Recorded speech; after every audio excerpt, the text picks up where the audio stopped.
Enquanto eu gravo esse vídeo, eu ainda não assisti o documentário produzido por pessoas ligadas ao PT sobre e contra o Sérgio Moro, mas a própria existência do documentário merece uma reflexão.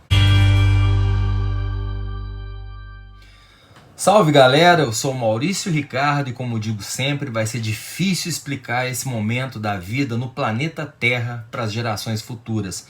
Na verdade, também digo sempre, não dá nem para a gente prever o que vai virar esse planeta, porque algumas instituições já consolidadas e a nossa forma de consumir, compartilhar informação foram muito fortemente modificadas num curto espaço de tempo.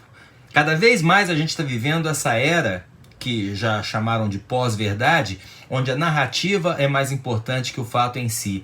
Então, quando eu vejo o lado do Lula produzindo um documentário e divulgando ele nas redes sociais para contar seu lado da história, o que me chama a atenção é o seguinte: num passado não muito distante, esse seria considerado um material de propaganda e não teria nenhuma credibilidade. Hoje não é tão simples.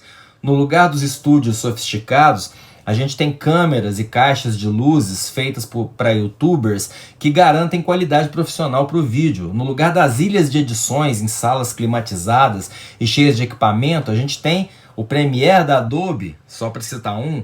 No lugar das concessões de rádio e TV, a gente tem o YouTube e as redes sociais. Em vez de gastar uma nota com mídia para promover a peça audiovisual, basta fazer uma boa divulgação orgânica nas redes sociais. A hashtag com o nome do documentário, Moro Mais Que Suspeito, passou o dia entre os assuntos mais falados do Twitter. Então, o que a gente vê, mesmo sem entrar no mérito do conteúdo, é um grande feito midiático, numa era, repito, em que a mídia não é mais a mesma e nunca mais será. Sem ver, eu tenho certeza de que o documentário vai cumprir o objetivo dele, fortalecer a narrativa do Lula para quem já é fã e buscar inocentá-lo junto ao segmento do eleitorado que pode ser convertido e convencido da grande armadilha que teria sido o processo do Lula. Não é difícil fazer isso. A trajetória pessoal do Sérgio Moro e as revelações da Vaza Jato sobre a Lava Jato mostram, sem sombra de dúvida, que a prisão do Lula naquele momento e da forma que foi feita foi absurdamente irregular. É aqui que eu fico naquela posição de tomar pedrada, porque eu sempre vi como duas questões diferentes, a inocência do Lula e o julgamento do Moro. Chega a ser um argumento até infantil achar que existe ocultação de patrimônio com escritura. É ridícula a ideia de que a construtora gastaria milhões num duplex, todo personalizado, triplex, para tentar vender para um cliente-alvo. Pergunte a qualquer pessoa do setor imobiliário. Também não existe empréstimo vitalício de sítio. Você pode ser podre de rico, amigão do ex-presidente, ter orgulho e doar o sítio para ele. Mas não existe isso que está amplamente documentado, no caso do sítio, de levar adega, pertences pessoais, pedalinhos, etc., para a propriedade dos outros.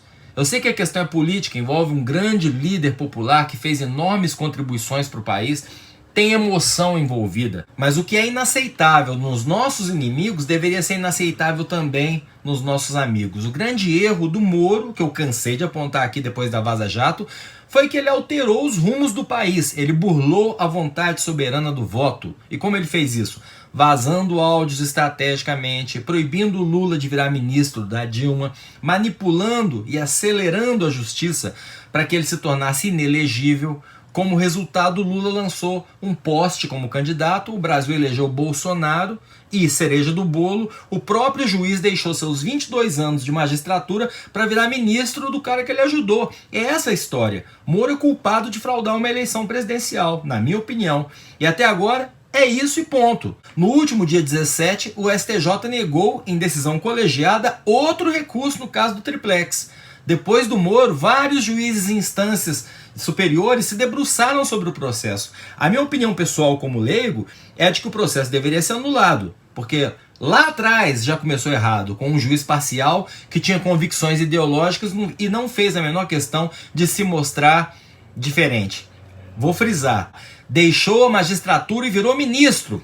Eu vou assistir o documentário, posso voltar amanhã com uma posição diferente, porque eu não sou escravo das minhas opiniões. Eu não tenho o menor constrangimento em dizer errei. Mas hoje o que eu vejo é o PT lançando uma peça de propaganda com vistas a 2022 e, do meu ponto de vista, como profissional de mídia, é uma peça importante na guerra de narrativas que se travou sobre esse capítulo da nossa história. Não muito diferente do Democracia em Vertigem, documentário sobre a queda da Dilma, e a série de ficção O Mecanismo, ambos no Netflix. O primeiro é um documentário enviesado, como provavelmente esse sobre o Moro vai ser.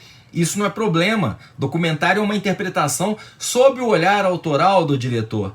Já o Mecanismo é um pouco mais covarde, porque ao fazer uma peça de ficção onde a gente reconhece os personagens reais por trás dos nomes e situações inventadas, o diretor pode tomar liberdades que um documentarista não consegue.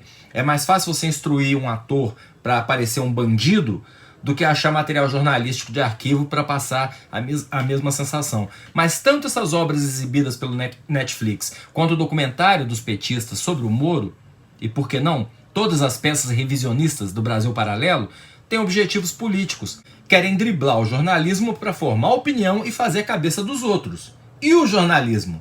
Se perdeu em algum lugar no meio do caminho. Teve que ocupar nicho.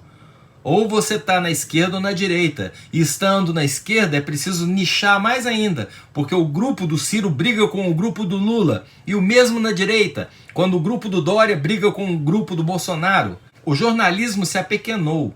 Primeiro ele foi apequenado pelas novas mídias, que me permitem chegar aqui e falar com milhares de pessoas sem sair do meu escritório e sem depender de emprego na Globo, ou na CNN, ou onde quer que seja. Depois, ele próprio teve que escolher em que bolas se agarrar para se manter relevante e tendo audiência e anúncios. O grande desafio dos nossos tempos é conseguir consumir essa quantidade gigante e parcializada de informação e tirar nossas próprias conclusões.